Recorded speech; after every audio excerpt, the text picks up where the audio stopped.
Даже вообще не прикладываешь усилий. Вместе с планкой начинает ходить.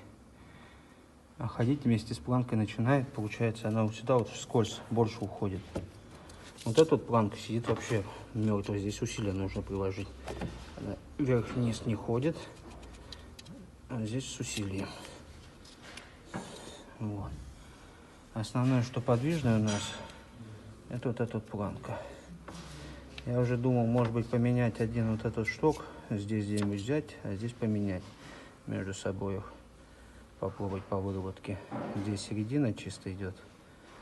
Вот. И посмотреть, как они будут себя вести.